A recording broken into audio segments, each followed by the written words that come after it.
Hello, gang. This is Tony Torres with Defense Lab Tactical and Edge Protection Systems. Today, I'm going to talk to you about your duty, D-U-T-Y, duty to train.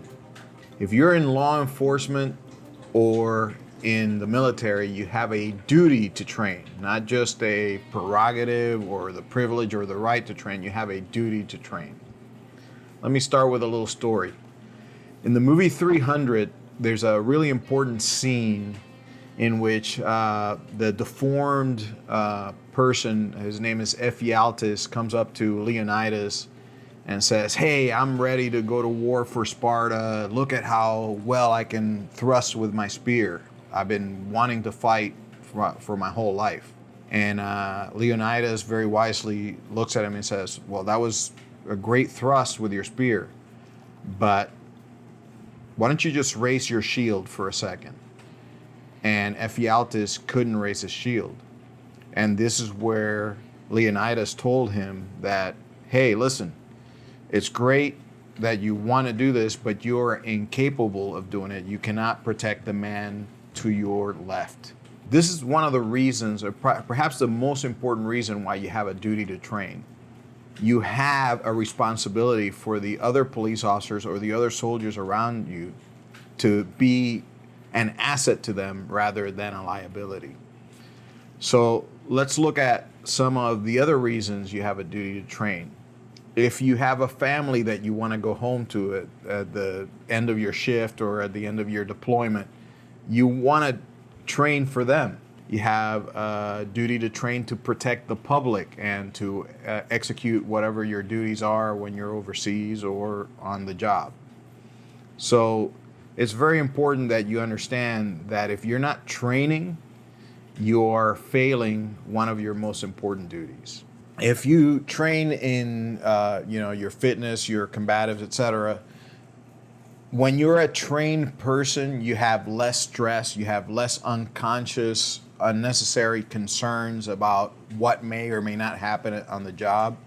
Therefore, you're more relaxed, you're more able to detect actual danger that might be around you, and you're able to perform. The fear reactivity is not going to affect you as much if you're a trained person. And when we talk about training, now we're going to get into the specifics on what to train. In order of importance to me, the type of training you should be doing, we're going to start with the basics. You have to start with your level of fitness. You have to have, you don't have to be an Olympic athlete or anything like that, but you have to be as strong as you can reasonably and possibly be for your partners and for, again, your family and for yourself. You have to be as fast as you can reasonably and possibly be within your constraints. And you want to be, you have to have that cardiovascular endurance. You have to be able to go for extended periods of time. You want to be able to take care of those things. As far as being as strong as you can be, it's very simple. Learn proper weightlifting techniques to develop strength and power, not necessarily to develop the way you look. And go, learn it from either a competent instructor. And there's some good advice in YouTube. I always hesitate on saying, "Hey, go to YouTube and get all your advice," because here I am giving you advice on YouTube, which I think is very good. But sometimes you get people in YouTube that perhaps shouldn't be giving you advice. You want to learn proper technique to develop strength and power in your body. You want to be as fast as you can be. Work on some sprinting. Work on some different machines that'll help you develop a hand speed as well. There's hand bikes, there's cross-trainer ellipticals that you can use out there that set the proper way. You can actually develop some hand speed because you're going to need some hand speed while you're dealing with subjects out there and perhaps an enemy. You also want to do some muscular endurance. You want your entire body to be able to go for extended period of time.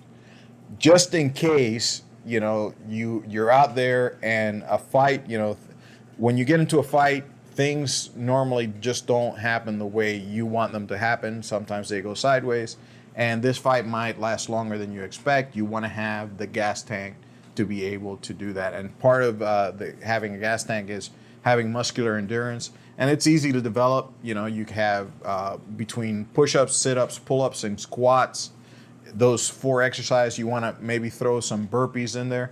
But you can do that once or twice a week. Just try to do high volume sets of those. That'll develop some decent muscular endurance. And again, we're not looking for you to be an Olympic athlete or anything like that. You just want to try to stay at the top of your physical fitness that you can achieve within the time the constraints that you have for your age, et cetera. You don't have to be Superman or anything like that. You just have to be fit enough to perform your job. One of the things that is the most neglected, which is training your combatives, your defensive tactics, or in some sort of combat sport or martial art. If you're in law enforcement or if you're in the military, at some point in your duties, you will have to fight. Mostly in law enforcement, we go hands-on a lot of the times. In the military, we didn't have to do that very frequently, but when you do have to go hands-on, the stakes are very high. So you want to have some hands-on skill. In law enforcement, if you're not training yourself to be able to deal with a resisting subject on a regular basis, you are failing your duty to train. I'm going to give you some of the best options out there for training. The first thing that you want to go with is you want to find specialists that train in law enforcement or military combatives that offer realistic training and integrated training. Some of the companies that are doing that, of course, Defense Lab Tactical does that. We have Hill Country Combatives out there with Cliff Byerly. You have the ISR Matrix with, I believe it's Luis Gutierrez. You have ShivWorks and Ready Up Tactical. These are all companies that are delivering good integrated training that will bridge that gap, because in our fights as law enforcement officers or in the military, that gap of, is this a gunfight, is this a hand-to-hand fight, am I grabbing a weapon, etc., is the subject armed, unarmed, and all those things happen so quickly and the range compresses so quickly that we want our training to be able to respond to that. So the training has to be integrated, and these are the companies that I recommend. Now, some of the disadvantages of that is that training is usually offered in 1 to 5 day formats. So you participate in that training, which is great, but you have to find then good training partners and make sure that you're developing those skills that you learn to a higher level. As a matter of fact, in most of these training courses, you do get excellent skill that you can almost nearly apply right away, because they all teach very good realistic training that can be implemented in a short period of time. But you want to maintain that level of skill. So you want to get a good training partner and get some repetition in there. Let's say you've already attended some of these courses and you do have a good training partner. So now we have to figure out a way to have a continuation of training, or something that's more available that you can participate in more frequently. If you want the most bang for your buck as a law enforcement officer that cannot participate frequently enough in a regular law enforcement or military-oriented type of courses, then you want to find local, reputable, combat-oriented martial arts schools that are in your area. And you want to start taking regular classes. In order of preference, for the types of situations that we find ourselves in law enforcement or the military, you want to find, first, you want to look for a self-defense oriented Gracie Jiu-Jitsu school. Now, this is very important. Just because a school says Gracie Jiu-Jitsu or Brazilian Jiu-Jitsu or anything like that doesn't mean that they're a self-defense oriented school. A self-defense oriented school will cover, of Gracie Jiu-Jitsu, will cover stand-up curriculum. That means that there's going to be strike defense and some limited application of strikes while you're standing up. They'll cover how to close the distance with a subject that's trying to actually punch you. So that means that you have to close that distance while you're defending yourself from said strikes. It will cover clinching and applying and defending yourself from strikes in the clinch. So you'll learn some limited application of strikes in the clinch while also learning how to defend yourself from striking the clinch. From there, how to throw somebody on the ground and also how to prevent yourself from being taken to the ground. So there'll be strategies for that. And also all the ground fighting, including the striking, ground control, the submissions, etc. If you're training in a good Gracie Jiu-Jitsu school, they will offer that full curriculum, that full spectrum of how to apply Gracie Jiu-Jitsu in real fights, which includes application of strikes and obviously the most important, how to defend yourself from strikes in all those circumstances, standing up, during the clinch, and while in the ground. That will give you the most bang for your buck. Let's say for whatever reason you cannot find a good self-defense oriented Gracie Jiu-Jitsu school. Then my next option for somebody that's involved in law enforcement and the military would be try to find a reputable, decent, integrated mixed martial arts school. By that I mean it's a school that will teach you the fundamentals of stand-up, clinch, and ground while applying strikes. Because at the very least, you need to be able to apply and defend yourself from strikes in those three major phases of combat. That would be my next best option. If you cannot find that, then, which is, it would be rather difficult nowadays, then you want to find maybe a school that offers both some striking art and some grappling art. It could be a boxing school or a boxing gym that offers some jiu-jitsu. So again, the goal is, to put it in kind of humorous terms, is you want to be involved in the two games of, playing the I use the comical term of tackle and grapple and playing punch face. So you want to have the best of both worlds, because those are things that do happen in real fights. People are going to try to punch you in the face, and people are going to try to roll around with you on the ground. And I'm not even addressing weapons yet. We'll get to that, which is one of the reasons you want to get to the law enforcement specific classes or military specific classes from those companies that I cited before, because we will teach you how to integrate weapons and weapon defense in that whole mix. Let's say you cannot find a school that offers some sort of striking program and a grappling program. Let's say you have to rely on a striking art. Then it's a little bit of a toss-up. So the toss-up here is between what I would call a legitimate Thai boxing school or a legitimate boxing gym. Why those two and why they're kind of even, Steven, for me, there's a couple of things going on.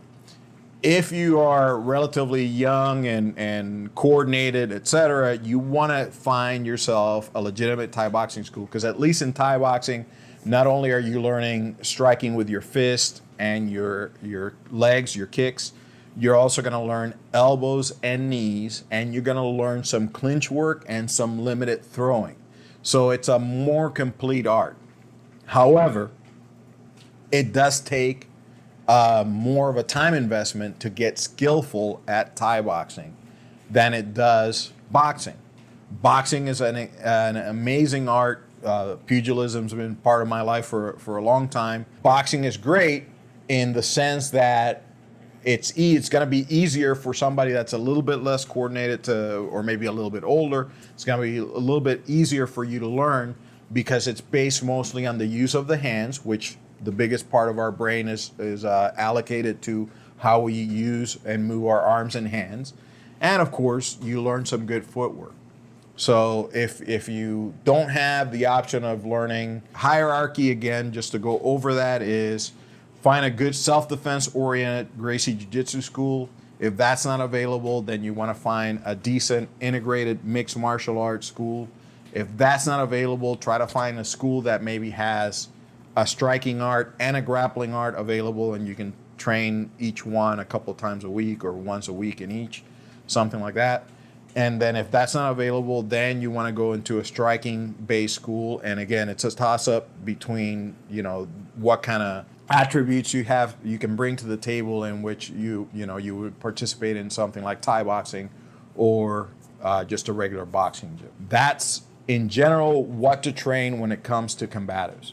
And obviously, the last thing that's important on what to train is you want to make sure that you're training with your firearms. And going to the range is not going to be enough. I know that I'm going to piss a bunch of people off, but going to the range is great, but you need to get into some force-on-force training with your firearms. You have to find a place where you can use simunition, UTM, or airsoft, or anything like that, and get into some shootouts where the range works two ways. Somebody's shooting at you while you're shooting at them. And of course, it's UTM, simunitions, or airsoft, so it's safe. But there has to be some consequences to your ability to apply your shooting. That's the what to train. So the main categories was you have to train your fitness, you have to train your combatives, and you have to work on your firearms or your weapons that you carry. The last thing I want to talk about is how to train.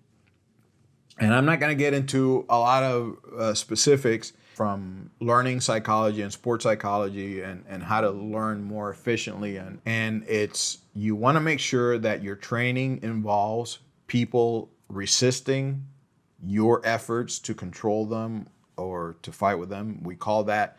But you cannot set it up to the point where you're getting into these big knockdown dragouts and not learning anything. You have to have what's called desirable difficulty. Things have to be difficult in training, but not impossible. Easy way to gauge that is if whatever you're attempting is failing more than 3 times out of 10, then that's too much difficulty. You have to dial down your difficulty until you acquire that skill a little bit better and then raise the level of difficulty. It's called desirable difficulty.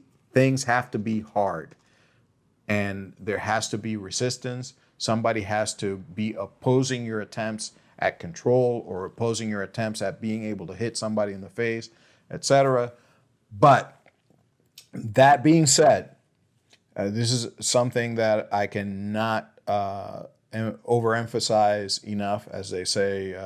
When we're talking about head contact, you want to limit the amount of head contact you receive from blows directly to your head. There's enough studies out there that say that getting punched in the head or concussions is horrible for your brain, but there is no way to specifically measure how many blows your particular head can take before damage starts to occur.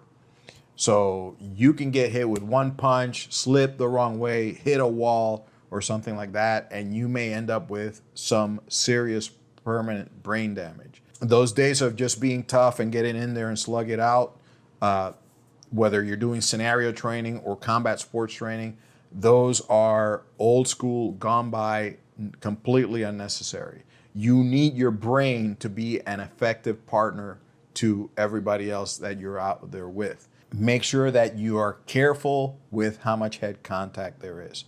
Body contact is okay to go pretty rough. Your body can put up with that, but your brain is precious. Take care of it. Make sure that you're careful with how much impact you're letting your head absorb. The other thing that I get on to our community about is training with your gear on. Very important that we address this. It's a must. You have to do it. But you have to be careful how you implement that, because our gear is actually can be weaponized. If I'm wearing a tactical vest with plates and things hanging all over it, and I'm having a partner that's wearing no protective gear, or maybe he's wearing gear too, which is kind of ridiculous unless you're in certain scenarios. But you want to make it so that if I'm wearing gear, my partner needs to be protected. He has to be wearing some head protection, face protection, and protection on other parts of his body, because if I'm training with my gear, as I'm doing certain maneuvers, etc., I can injure my partner and take him out of commission, which is very important. Hey, I want my partners there when I'm training.